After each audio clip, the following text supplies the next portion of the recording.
സേലത്തെ പൊതുയോഗത്തിന് തനിക്ക് അനുമതി നിഷേധിച്ചത് മനഃപൂർവ്വമെന്ന വിജയ്. TVKയ്ക്ക് മാത്രമേ ഇത്തരം മാനദണ്ഡങ്ങൾ നിർദ്ദേശിക്കുന്നുള്ളൂ എന്നും വിജയെ തടയാനുള്ള ശ്രമമാണിത് നടക്കുന്നതെന്നും TVK deputy general secretary CTR Nirmal Kumar 24 പറഞ്ഞു. സേലത്ത് മറ്റൊരു തീയതി കണ്ടെത്തി പോലീസിനെ അറിയിക്കും. നിർമ്മൽ കുമാർ വ്യക്തമാക്കുന്നു. No, definitely we'll change the date and we'll give alternative plan, and still we'll move in the court also in parallel. Let's see what is happening. Manish മൂർത്തി ചെന്നൈയിൽ നിന്ന് വിവരങ്ങൾ നൽകുന്നു. മനീഷ് മൂർത്തി, ശരിക്കും സുരക്ഷാ കാരണങ്ങളാലാണ് പോലീസ് ഈ ദിവസം നിശ്ചയിച്ച്, മാത്രമല്ല അതൊരു വിശേഷപ്പെട്ട ദിവസമാണ് താനും. മറ്റൊരു തീയതി നിർദ്ദേശിക്കാൻ മാത്രമേ പറഞ്ഞിട്ടുള്ളൂ, നിരോധിച്ചിട്ടില്ല. എന്താണ് കൂടുതൽ വിവരങ്ങൾ?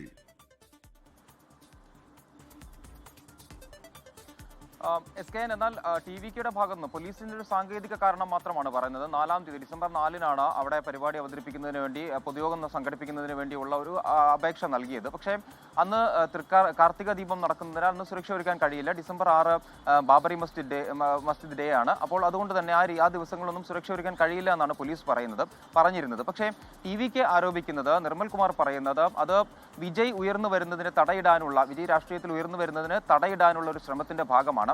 TVKയ്ക്ക് മാത്രമേ ഇത്തരത്തിലുള്ള മാനദണ്ഡങ്ങൾ വെക്കുന്നുണ്ട്. മറ്റൊരു രാഷ്ട്രീയ പാർട്ടിക്കും എവിടെയും പൊതുയോഗം സംഘടിപ്പിക്കുന്നതിനൊന്നും മറ്റു പ്രശ്നങ്ങളൊന്നും തന്നെയില്ല. കൃത്യമായ രീതിയിലുള്ള അനുമതികൾ പോലീസ് നൽകുന്നുണ്ട്.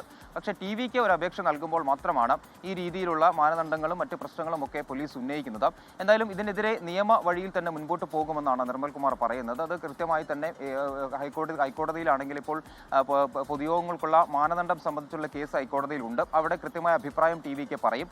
മാത്രമല്ല വിജയുമായി ചേർന്നിരുന്നുകൊണ്ട്, നേതാവുമായി ചേർന്നിരുന്നുകൊണ്ട് എന്താണ് ഇനി മുന്നോട്ട് പോകാനുള്ള കാര്യങ്ങൾ, ഈ കാര്യങ്ങൾ എങ്ങനെ മുൻപോട്ട് കൊണ്ടുപോകണം തുടങ്ങിയ കാര്യങ്ങളിലെല്ലാം തന്നെ കൃത്യമായ അർത്ഥത്തിലുള്ളൊരു തീരുമാനം എടുക്കും എന്നാണ് TVK പറയുന്നത്. എന്തായാലും നമ്മൾ ഇന്നലെ വിജയുടെ സ്പീച്ച് നമ്മൾ കേട്ടതാണ്. സംസ്ഥാന സർക്കാരിനെതിരെ അതിരൂക്ഷമായ വിമർശനമാണ് ഉണ്ടായിരുന്നതും. അതിന് പിന്നാലെയാണ് നിർമ്മൽ കുമാറിന്റെ ഭാഗത്ത് നിന്ന് കൂടി ഈ രീതിയിലുള്ള ഒരു കാര്യം വരുന്നത്. രാഷ്ട്രീയത്തിൽ വിജയെ ഉയർത്തിക്കൊണ്ടുവരാൻ, അല്ലെങ്കിൽ ഉയർന്നു വരുന്നത് പലർക്കും ഭീഷണിയാണ്.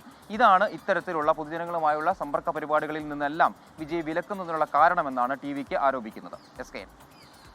ലോകത്തെവിടെയായാലും ഏത് സമയത്തും 24 വാർത്തകളും ഓഗ്മെന്റഡ് റിയാലിറ്റി പാക്കേജുകളും എക്സ്പ്ലെയിനറുകളും വിശദമായി കാണാൻ ഞങ്ങളുടെ YouTube ചാനൽ നിങ്ങൾക്ക് സബ്സ്ക്രൈബ് ചെയ്യാം.